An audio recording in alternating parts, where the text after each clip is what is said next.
করছো? একটু জোরে বলো ক্যাপ্টেন, কিছুই শোনা যাচ্ছে না। কমেন্ট এসছে? না এখনো আসেনি। ওটার জন্যই তো ওয়েট করছি, কিছু শোনা যাচ্ছে না। একটু জোরে হ্যালো, একটু অডিও ঠিক করুন, কিছু শোনা যাচ্ছে না। এসছে কোনো কমেন্ট? এখনো আসেনি, আসবে। আচ্ছা, এতক্ষণ আপনারা সাপ দেখছিলেন, সরীসৃপ। মানিক বন্দ্যোপাধ্যায়ের এই গল্পটি আমরা নিবেদন করেছি 48 ঘন্টা আগে, অ্যান্ড আপনারা শুনেছেন। তারপর গতকাল সন্ধ্যে 6টায় ঠিক এরকমই সময় প্লেইং আউট বিভূতিভূষণ বন্দ্যোপাধ্যায়ের পুঁই মাছা। তো সেই পুঁই মাছার খেন্তি আছে আজকে আমাদের সঙ্গে, পুঁই মাছার অন্নপূর্ণা আছে, পুঁই মাছার কোন ক্যারেক্টার? বিষ্ণু সরকার। বিষ্ণু সরকার আছে, আর পুঁই মাছার নারেটর রয়েছে। সরীসৃপের নারেটরও তো বোধহয় আমি আছি। আচ্ছা আচ্ছা আচ্ছা আচ্ছা। তার চারু রয়েছে, ওখানে পরী রয়েছে, হ্যাঁ তো, আর এখানে বনমালী রয়েছে। সো একই মানে দুটো গল্পের ইউনিভার্সকে কভার যেহেতু আমরা করছি, তাই আর কিছু বলবো না। Welcome to GMT live. এবারে হ্যালে হ্যালে হ্যালে হ্যাঁ, আমাদের সঞ্চালিকা কুমারী গোধূলি শর্মার হাতে আমরা মাইক্রোফোন তুলে দিতে চাই। প্লিজ করজোড়ে স্বাগত জানান সঞ্চালিকা গোধূলি শর্মা। Thank you. আচ্ছা আমি বুঝতে পারছি না মাইকটা কেন ফেলে দিলে? মাইকটা হাতে দিতে হবে। মাইকটা হাত দিয়ে বলছি। আমি এখনো বুঝতে পারছি না যে সবাই জয়েন করেছে কিনা, কারণ কোনো কমেন্ট দেখতে পাচ্ছি না। তাই জন্য মানে আপনারা আছেন কি নেই, আর আমরা জাস্ট 8 ঘন্টা নিজেদের মধ্যে বকবকি করতে হলে আমরা ফোনটা রেখে দিয়ে বকবক করবো। তাই যারা দেখছেন প্লিজ একটু কমেন্ট করে জানাবেন। আমাদের একটা জার্নি শুরু হয়েছিল বেশ কয়েকদিন আগে। পরপর ভূত, রহস্য, থ্রিলার, মানে ভীষণ গড়ি ডার্ক জিনিসপত্র টানা চলেছে। তারপরে টানা একটুখানি কানের শুদ্ধির জন্য আর কি আমরা শুরু করেছিলাম বাল্যবন্ধু, তারপরে কাশীনাথ, তারপরে চণ্ডীমঙ্গল, তারপরে অপরাজিত, সরীসৃপ। পরপর আমরা মানুষের ইমোশন নিয়ে কথা বলছি, তার মধ্যে ভয় আর শির দাঁড়াবে, ঠান্ডা, হিম স্রোত নেমে যাওয়াটা একটু কম আছে। তো আপনাদের সেটা কেমন লাগছে একটু জানাবেন। এই যে একটু আগেই মানে আমরা লাইভটা শুরু করার আগে বাইরে চা খেতে খেতে বুদ্ধ, আমি, পাপিয়া দি, ক্যাপ্টেন আমরা সবাই মিলে বসেছিলাম এবং আমরা আলোচনা করছিলাম যে এই যে গল্পগুলো যাচ্ছে এই সময়টায়, সেই গল্পগুলোতে তুলনামূলকভাবে ভয় সে অর্থে নেই, রহস্যটাও নেই, কিন্তু এই গল্পগুলোর একটা আলাদা মানে আছে। সরীসৃপ এই গল্পটা মানিক বন্দ্যোপাধ্যায় যারা পড়েছেন আগে তারা তো জানেন, যারা শুনেছেন তারাও বুঝতে পারবেন যে এই প্রত্যেকটা শব্দের মধ্যে, গল্পের নামের মধ্যেই একটা দুটো অর্থ আছে। তো সেই সবগুলোর অন্য আরেকটা মূল্য আছে, ভয় রহস্যকে সাইডে রেখে। তাই জন্য আমরা এই অনেক দিন ধরে এই ধরনের গল্প করছি, এবং এই ধরনের গল্প মানে যে মহিলা থাকবেনই তিনি হচ্ছেন পাপিয়া রায় চক্রবর্তী। পাপিয়া রায় চক্রবর্তী আপনাদের মনে আছে নিশ্চয়ই, তাও আমি একবার জিজ্ঞেস করছি যে এর আগে মানিক বন্দ্যোপাধ্যায়ের আরেকটি গল্পে অসম্ভব ভালো একটি চরিত্রে অভিনয় করেছিলেন, নাম ভূমিকায় ছিলেন, এটাও বলে দিলাম। তারপরে মানিক বন্দ্যোপাধ্যায়ের এখানে চালু। পাপিয়াদি তুমি বলো যে তুমি এই চরিত্রটা মানে মানিক বন্দ্যোপাধ্যায়ের চরিত্র সবসময় কিন্তু ভীষণ জটিল, তার মাথার ভেতরে হাজার একটা জিনিস চলে, সেইটাকে সেই ইমোশনটাকে ফুটিয়ে তোলা কতটা ডিফিকাল্ট, বা তোমার প্রসেসটা কি থাকে? আমি আসলে যেটা করি, আগে আমি নিজেকে ভালো করে দেখি, তারপর আমার চারপাশে যারা রয়েছেন তাদেরকে দেখি। আজকে না আমার আমি একটু বন্ধুর সাথে কথা বলছিলাম, সেটা আমার বলতে ইচ্ছে করছে, আমি জানি না কতটা প্রাসঙ্গিক হবে। সেটা হচ্ছে এই যে মাথার উপর পাখাটা আমাদের দাঁড়িয়ে রয়েছে, এই পাখার বডিটা হচ্ছে শরীর, আর ভেতরের কারেন্টটা হচ্ছে মন। দুটো একই অপরিসরের পরিপূরক। যদি মনটা না থাকে শরীরটার কোনো ভ্যালু নেই, আবার যদি শরীরটা আছে মন নেই, মানে দুটোই একসঙ্গে চলার এই কারেন্টটাকে না বোঝাটা একজন অভিনেত্রীর পক্ষে সব থেকে দরকারি কাজ। তো সেই কারেন্টটা আমি তো দেখি আমার চারপাশে, আমার যেহেতু ছাত্রছাত্রী আছে, তারা তাদের সমস্যা নিয়ে আসে। আমি মাঝখানে আমারই একজনের পরিচিতর খুব একটা ত্রিশঙ্কু অবস্থা, একটা ত্রিভুজের মতো প্রেম, সেটা নিয়ে কিছু আলোচনা হয়। এবার সেটা আলোচনা করতে করতে যেটা আমি করি, আমি না তার চোখ মুখটাকে ভালো করে খেয়াল করি। আমি সেগুলোকে নিজের যে নিজস্ব যে হোমিওপ্যাথির মতন যে শিশিগুলো আছে, আমার মনের ভিতরে ওরকম অনেকগুলো শিশি আছে, আমি সেগুলো পুড়ে রেখে দিই। খুব স্বার্থপরের মতো হয়তো শুনতে লাগতে পারে, কেউ হয়তো আমার কাছে পরামর্শ চাইতে এসছে, কিন্তু আমি মনে করি ওই ব্যক্তিগত দুঃখটাকে যদি সৃষ্টির কাজে লাগানো যায় এবং যদি সকলে ওইখান থেকে কোনো সলিউশন পায়, তাহলে মনে হয় থেকে যাওয়া হলো। তো আমি এইভাবে চরিত্রগুলোকে দেখিনি। প্রথমে হচ্ছে আমরা না নিজেরা নিজেদেরকে ভালো করে খেয়াল করি না। বাবা যখন আমাকে একটি থাপ্পড় মারছে তখন আমার চোখের পাতা কবার পড়লো, এইটাই আমরা খেয়াল করি না। ওই একই ঘটনা যখন আমি ক্যামেরার সামনে করতে যাই বা মাইক্রোফোনের সামনে করতে যাই, তখন আমি হিসেব কষি, আচ্ছা 3 বার ফেলবো কি 4 বার ফেলবো। কিন্তু এইটা যদি হয় যে তুমি যদি নিজেকে প্রত্যেকটা সিচুয়েশনে নিজেকে দেখার, আমরা শুধু তাকিয়ে থাকি, দেখি না, ওই দেখাটা জারি রাখতে হবে, শুধু তাকালে চলবে না। তো আমি ওই মানে শুধু তাকাই না, আমি দেখি চারপাশটাকে, এইভাবেই অনেক কিছু বলে ফেললাম। যাকে আপনারা, যেটা পাপিদি এখানে দেখাশোনার কথা বলছিল যে আমাদের তো মানে শুনিয়ে দেখানোর কাজ, তো যাকে আপনারা পর্দায় এবং নাটকের মঞ্চে দেখে থাকেন প্রচুর ভাবে নানা ভূমিকায়, সে এখন আমাদের গপ্পমেরের থেকেও তাকে আপনারা শোনেন নানা রকম চরিত্রে। বুদ্ধর সঙ্গে আমার অনেক ছোট বয়স থেকে আলাপ, তাই বুদ্ধর প্রতি আমার একটা আলাদা ভালোবাসা আছে। কিন্তু ঠেকের মানুষেরা জানেন, যারা বুদ্ধকে শুনেছেন কালবেলা থেকে, তারা জানেন যে বুদ্ধ একটা অদ্ভুত অদ্ভুত রকমের অভিনেতা। এবং পাপিয়াদি খুব ইন্টারেস্টিং একটা টপিক তুলে আনলো, এই অবজারভেশন করাটা। এটা আমি ক্যাপ্টেনের ক্ষেত্রেও দেখেছি যে একটা মানুষ যখন কথা বলছে সে কিভাবে কথা বলছে, এটা সবসময় ক্যাপ্টেন খুব সুন্দর করে অবজার্ভ করে। পাপিয়াদি এক্স্যাক্টলি যে কথাটা বললো যে যে মানুষটা যে সমস্যা নিয়ে এসেছে তার মানে তার শরীরটা কিরকম ভাবে বিহেভ করছে, তার হাতের আঙুলগুলো কি বলছে, গলাটা কি কাঁপছে। বুদ্ধ নিশ্চয়ই তোরও একটা এরকম প্রসেস থাকে, এই যে নানা রকম চরিত্র, তুই সাদিকের চরিত্র করেছিস, বনমালী করলি, তারপরে কালবেলাতে ছিল তোর চরিত্র, তুই তোর প্রসেসটা কিরকম থাকে? এরকম মানুষকে দেখে অবজার্ভ করে প্রসেস নিয়ে সাধারণত আমি একটুখানি এইভাবে কথা বলতে অভ্যস্ত নেই, মানে আমি কখনো এরকম ভাবে বলি না কথা বা বলতে পারিও না। আর তার থেকেও বড় কথা, কথার জাদুকর যখন পাশে বসে আছে আমাদের মির্দা, তার সামনে বসে আমি আর কি বলি। গধুলি একটা প্রশ্ন করেছে আমাকে, আসলে এই গপ্প পাঠের জায়গা থেকে মির্দা এবং গধুলি দুজনেই সমানভাবে গাইড করে, বিশেষভাবে মির্দা। আমি ওইভাবে প্রসেস নিয়ে ঠিক গুছিয়ে বলতে পারবো না, মানে অনেক কিছু জড়িয়ে আছে। সেটা ভালো হয় না খারাপ হয় সেটা তো আরো বলতে পারবো না, কিন্তু সেটা হয়তো গান করা থেকে, গান শোনা থেকে শুরু করে, মন খারাপ নিজের ব্যক্তিগত মানুষদের সঙ্গে কথোপকথন থেকে শুরু করে আড্ডা দিতে দিতে সেই সময়টা হতে পারে। অথবা আমি যখন প্রথম এখানে এলাম কাজ করতে, মির্দাকে হয়তো দেখছি সে বিভিন্ন রকম কথা বলছে বা গধুলি কিছু বলছে, সব মিলিয়ে কোনো কিছু ওই সেই সময় সেই মুহূর্তে ওই পজিশনে দাঁড়িয়ে চলে অনেক কিছু। ওইটা বিশ্লেষণ করতে পারবো না, তবে এইটুকু বলতে পারি যে আমার যতটুকু এই পাঠ করতে গিয়ে, জিএমটিতে কাজ করতে গিয়ে যতটুকু এখনো পর্যন্ত শেখা চলছে, সেটা আমি খুবই কৃতজ্ঞ ক্যাপ্টেনের কাছে এবং গধুলির কাছে, যে তারা ক্রমাগত আমাকে গাইড করে চলেছেন এবং আমি শিখে চলেছি। এইটুকু। বাবা, ওকে মনে হলো মুখস্থ করে এসেছে, একটা আগের দিন রাত্রির বেলা এক পাতা লিখেছে, সেটা সংলাপের মতো মুখস্থ করে এসেছে, ব্যাস এইটুকু। এবারে তোমার কাছে যাই, আমি হিসাব করছিলাম যে চণ্ডীমঙ্গল থেকে যদি আমি ধরি, চণ্ডীমঙ্গল, অপরাজিত, সরীসৃপ, কত ঘন্টা পড়েছো বলো তো তুমি? আমি ওটাই অ্যাকচুয়ালি জিজ্ঞেস করছিলাম, যে কারণে আমি তোমার দিকে ঘুরে তাকালাম যখন আমি লাইফটা একদম শুরুতে বলছিলাম যে সরীসৃপের কেন্দ্র এটা, ও আচ্ছা ওটাও তো আমি। সো আমি সেটাই ক্যালকুলেট করছিলাম যে মানে ডাক্তাররা যেমন বলেন না যে টানা 36 ঘন্টার দিন গেছে, টানা 36 ঘন্টা তারা মানে কোভিড এর সময় ঘন্টা গোনেননি, তারা থেকেছেন ওখানে হাসপাতালে থেকেছেন। তো ওই রকম মনে হচ্ছে একটা কাজের সঙ্গে যেন যুক্ত, এবং সেই কাজটা এখনো শেষ হয়নি, এখনো অনেক কাজ করা বাকি। এবং অনেকে এটাও আমাকে এসে জিজ্ঞেস করেন যে আপনি যে পাতার পর পাতা পড়ে যান, আপনার ক্লান্ত লাগে না? হ্যাঁ, ক্লান্তি তো হয়, শারীরিক ক্লান্তি তো হতেই পারে।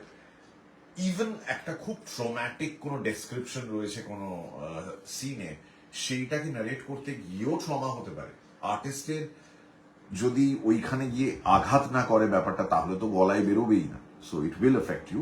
তো সেটা থেকে কাম ডাউন করতে একটু টাইম লাগে বই কি, বাট এইরকম অনেক দিন বাদে মানে একের পর এক, তাও আবার ব্লকবাস্টার দুখানা, চণ্ডীমঙ্গলের 2টো এপিসোড, আর শুধু 2টো এপিসোড নয়, বেশ বড় বড় 2টো এপিসোড, তারপর অপরাজিতর সমান বড় বড় 2টো episode. So that's a lot of content. আমি তো এটাও বলতে পারবো না আমাকে ব্রেক দিন, মানে আমি নিজেও হয়তো সেটা খুব একটা এনজয় করবো না। সো এই পরিবেশে এইভাবেই গল্প বলে যাব, গল্প পড়বো, আই গেস এর থেকে তো আর কোনো is there any other option? আর তো নেই কিছু, ছুটি তো নিতে পারবো না। আমার মনে আছে আমি একবার একদম শুরুতে বলেছিলাম অল্টো আলতামা শামিদ, যে আমাদের স্ট্র্যাটেজি দেখে, এবং গধুলিকে আমি জিজ্ঞেস করেছিলাম, গধুলি এইটা কি মানে এই যে চলতে শুরু করলে এটা কি মানে এখন চলবে, নাকি আমরা একটা সিজন ব্রেক নেব? মানে ধরো একসঙ্গে 1-1.5 বছর গল্প শুনিয়ে তারপর বললাম আমরা ঠিক আছে 3 মাসের জন্য আমরা আর গল্প শোনাচ্ছি না, হ্যাঁ 3 মাস বল, মানে এরকম তো হয়।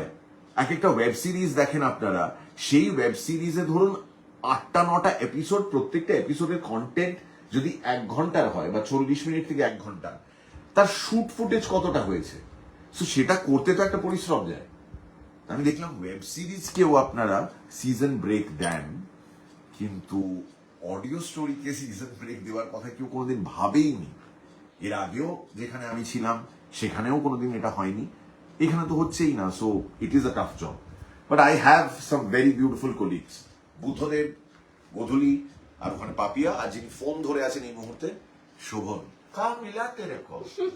না, आपका आशीर्वाद मिला कैप्टन। আমি এখানে একটা কথা বলবো, সেটা হচ্ছে আমি যখন এখানে কাজ করতে আসি, আমার মনে আছে প্রথম 2-1 দিন পরে বা তার 3-4 দিন পরে আরো 2-3টে কাজ করতে করতে আমি একবার, আমার মনে আছে আমি ক্যাপ্টেন বলেছিল যে তোকে স্ক্রিপ্ট পাঠালে তুই সময় চাস কেন, 3-4 দিন করে তুই চলে আসবি, তুই আমরা তো আছি, রেডি আছি, তুই চলে আসবি। সত্যি তাই। আমি একটা জিনিস বলতে পারি যে এরা মূলত ক্যাপ্টেন, এদের দুজনকে আমি মূলত দেখেছি, যেহেতু তাই বলছি, হয়তো আরো অনেকে আছেন, সেটা হচ্ছে সাজানো টেবিল থাকে অভিনেতার জন্য।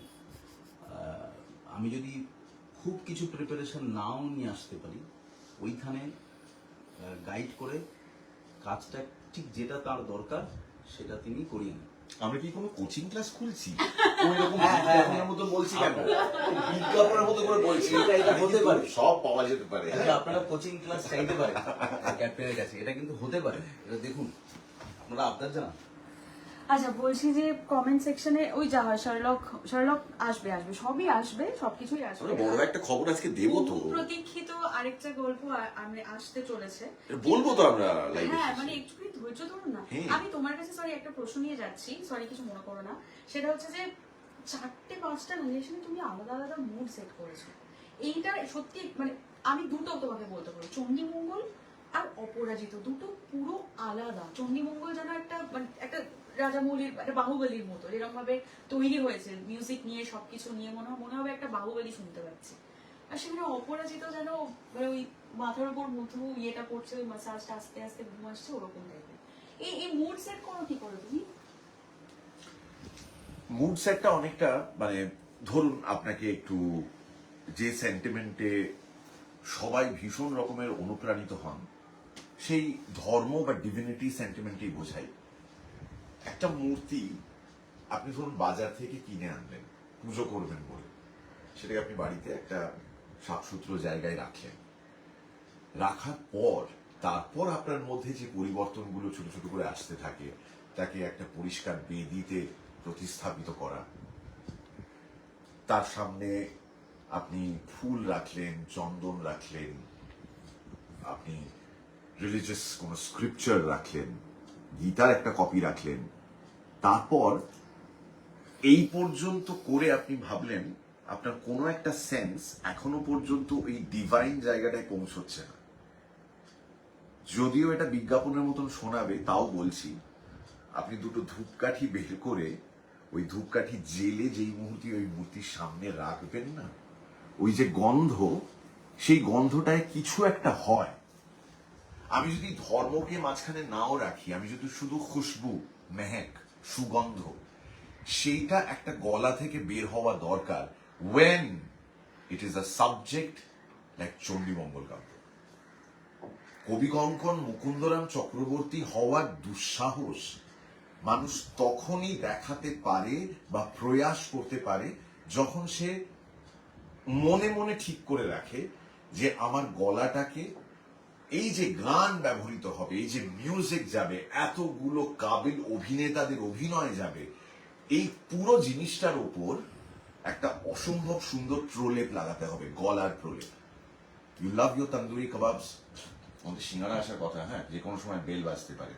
তন্দুরি কাবাব খেতে ভালোবাসেন, সেই তন্দুরিটা ওই শিখে লাগিয়ে যখন রোলারে দিয়ে কয়লার আঁচের উপর রাখা হয় না, আপনার জিভে জল আসছে, এটা শোভনের আসছে, আমি জানি না কেন, ওই যখন সাজানো হয় তারপর একটা ব্রাশ নিয়ে বাস্টিং করা হয়, ওই মাখনটা দিয়ে আর ঘিটা দিয়ে ওটা করা হয়। আমার কাজ শুধু ওইটুকুই ছিল। তন্দুরি কাবাব, দ্যাট এন্টায়ার সিক, কয়লায় কত কয়লা থাকবে, কি ধরনের উনুন থাকবে, কতটা সেই উনুনের আঁচ হবে, এই সমস্ত কিছু ঠিক করেছে আমার গোটা টিম। আমার কাজটা সব থেকে সিম্পল ছিল, আমাকে শুধু এক জায়গায় মনটাকে ফোকাস করে, কনসেন্ট্রেট করে আমার এই দায়িত্বটুকু করার ছিল, যে ওই প্রলেপটা লাগাতে হবে।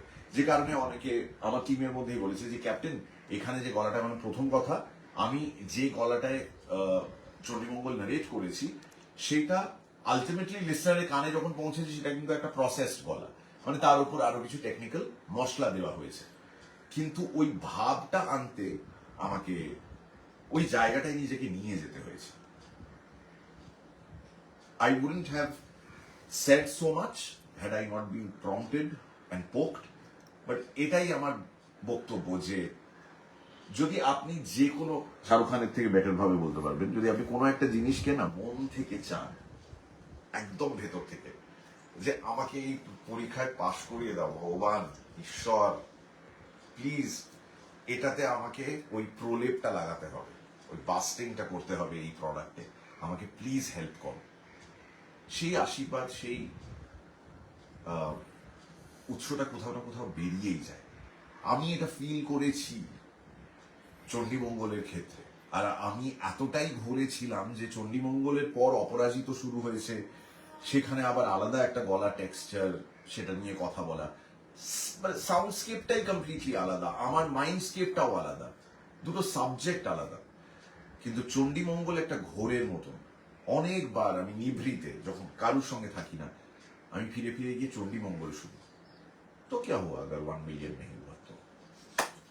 ভালো জিনিস আস্তে আস্তে ইট গেটস এজড, ওয়াইনের মতন হয়, ওর স্বাদ কোনোদিন কম তো হবেই না, আরো উন্নত মানের হবে, এটাই বিশ্বাস যারা যারা টিম চণ্ডীমঙ্গলে কাজ করেছেন প্রত্যেকের।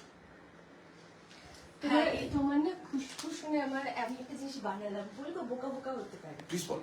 মানে হচ্ছে খুশবু, হ্যাঁ। মানে তুমি যেন মনে হয় ওই আতর মেখে গল্পের যে এসেন্স সেটা মেখে গল্পটাকে সামনে রেখে তুমি বলে ওঠো, আহ আমি তোর, তারপর তুমি সেই গল্পটা নেয়।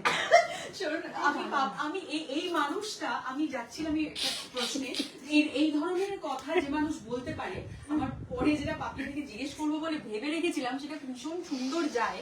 না না, এইরকম বুদ্ধ লুকিয়ে হাসছে কেন? অদ্ভুত ভালো করে লজিক আর অদ্ভুত কথা যে বলতে পারে, সে কি করে বাচ্চাদের সামলায় আমি জানি না। কারণ পাপিয়াদি, এখন আপনারা যত বাচ্চাদের গলা মোটামুটি শোনেন, অপরাজিততে কাজলের গলা শুনেছেন, পাখি পাখি, ওইটা পাপিয়াদির বাচ্চা, মানে পাপিয়াদির বাচ্চা মানে পাপিয়াদির কাছে যারা ছানাপোনারা শেখে তাদের মধ্যে আরো অনেকে, কিন্তু এইরকম লজিক আর এইরকম কথা যে বলতে পারে, সে কি করে বাচ্চাদের সামলায়, এটা আমার একটা প্রশ্ন। রবীন্দ্রনাথ ঠাকুর একটা কথা বলেছেন, অন্তরে যদি ছেলে মানুষ না হও তাহলে ছেলে মানুষ করতে পারবে না। क्या बात। রবি ঠাকুরের, তুমি আর্গুমেন্টের মধ্যে রবি ঠাকুর নিয়ে আসো, তাহলে তো কিছু বলারই নেই, না? না মানে আমার এটাই মনে হলো না, আমি এখানে একটা অন্য একটা কথা বলবো। এই অভিনয়ের কথা আমাকে গোত্রী জিজ্ঞেস করলো, সুমিতা পুঁই মাচা গল্পে একটা ওই বলেছে, তুমি বলবে যে খেন্তিকে গিয়ে কি দেখতে পেলেন, নাটা আমাদেরকে দাদা যেভাবে কিউটা দেয়, অভিনয়ের একটা কিন্তু মূল কথা হচ্ছে শোনা।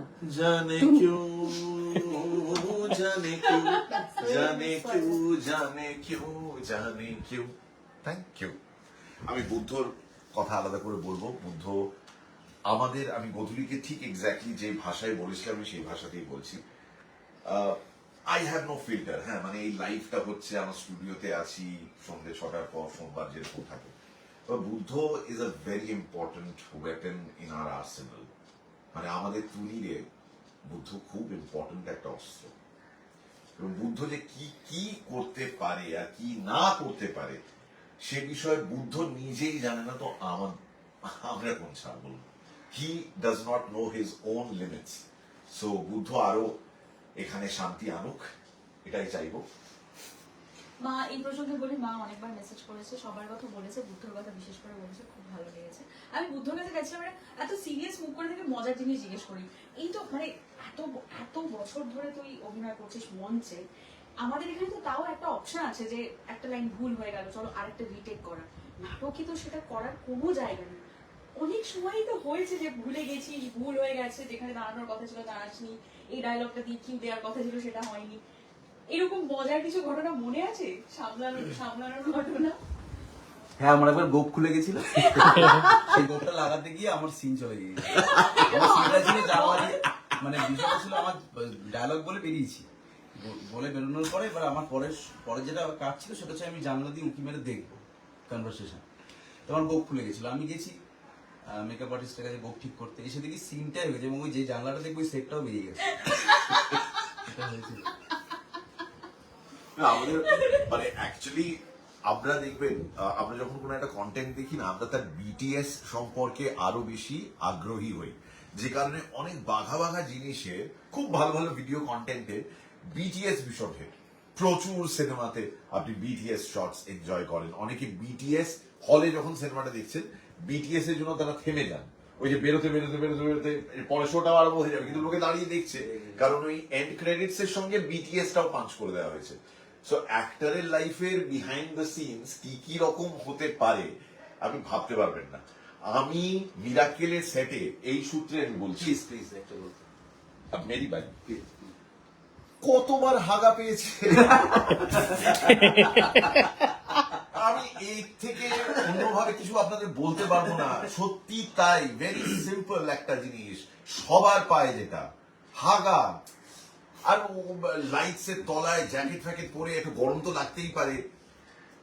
একবার তো কে ছিলেন যেন, সাম ভেরি ইম্পর্টেন্ট পার্সন, ও হ্যাঁ ওটা কন্ট্রোল করেছিলাম, শর্মিলা ঠাকুর যেদিনকে এসেছিলেন, সেটাতে তো আমি ধুতি পাঞ্জাবি পরে, আমি ভাবছি এখন যাব, আমার লেপেল ফেপেল সব পরানো হয়ে গেছে, টক ব্যাগ হ্যান ত্যান, কানে গোঁজা সব রেডি, লেপেল লাগানো আছে, পাঞ্জাবি শাল একটা ছিল, কালো শাল, সাদা পাঞ্জাবি আর ধুতি। আমি বলছি এখন তো কেলেঙ্কারি হবে, আমি ধুতি সামলে এখন কি করে যাব। যাকে সেটা চেপে রেখে অন্তত আমি জানি ওই এপিসোডের প্রথম দিকে আমার কপালটা একটু চকচক করছিল, সেটা কেন চকচক করছিল আর জনসমক্ষে বলে দিলাম, যে কোনো সময় ইউটিউবে গিয়ে দেখে নিতে পারেন, but that's not the point. মানে weird things can happen to people who are performing, আর এটা খুব ন্যাচারাল একটা জিনিস, হাগা পাওয়া। কেন এইসব বাজে কথা বলছি এবার? আচ্ছা ঠিক আছে, ও একটা কথা বললো ওটাতে খারাপ হলো না, আমি বললাম।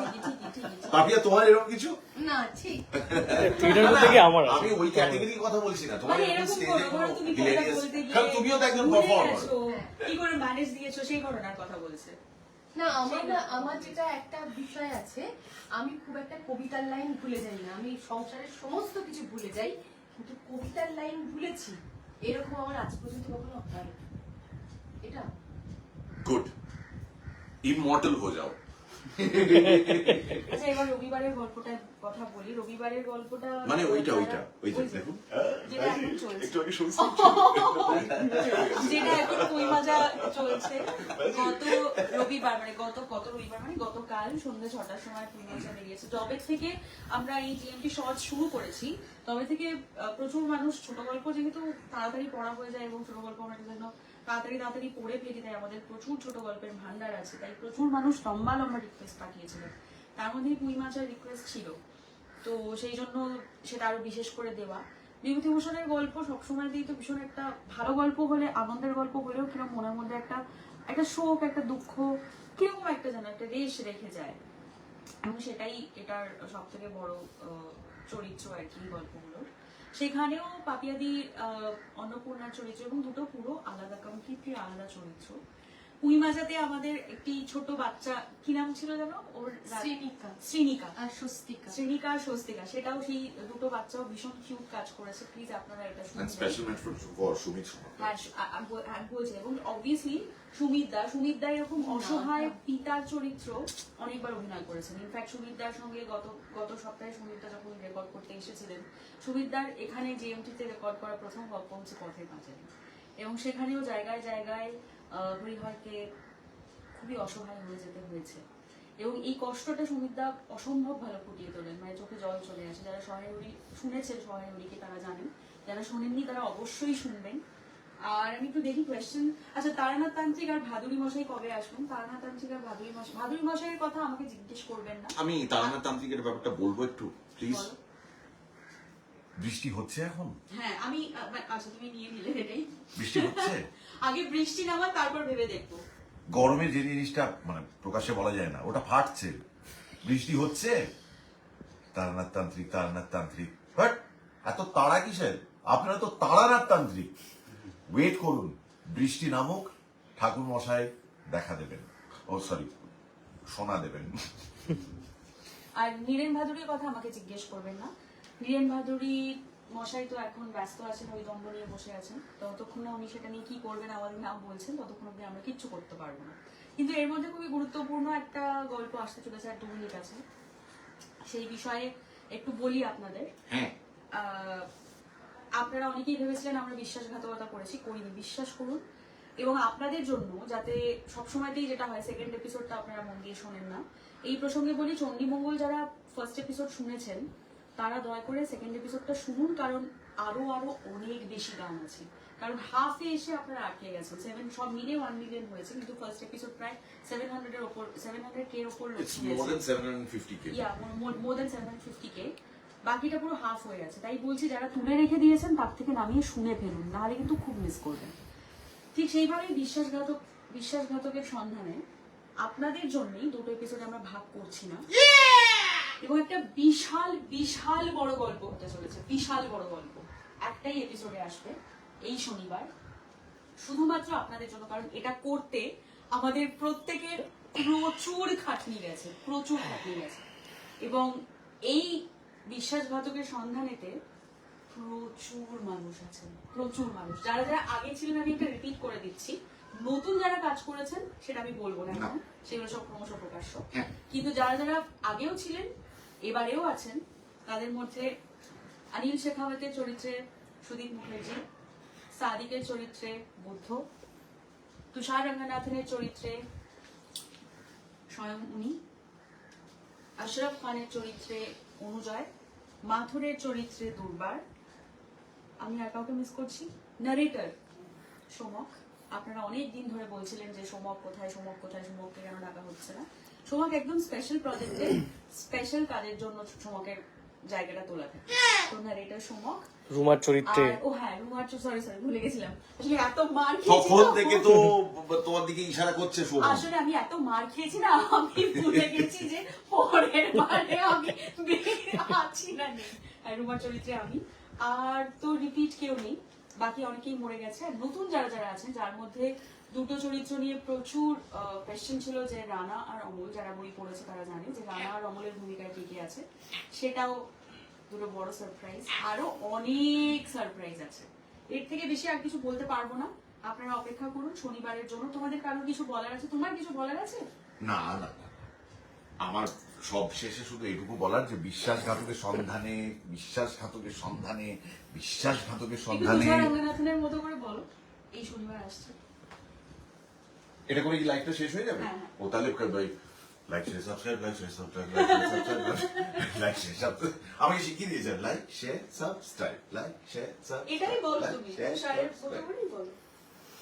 শেষ করো। লাইক শেয়ার সাবস্ক্রাইব দুটোই করতে হবে খান, দুটোই করতে হবে, কারণ মিনিস্ট্রি জানতে চাইছে বিশ্বাসঘাতকের সন্ধানে যে আসছে গপ্পমিরে থেকে। Which বিশ্বাস are they talking about? I hope not.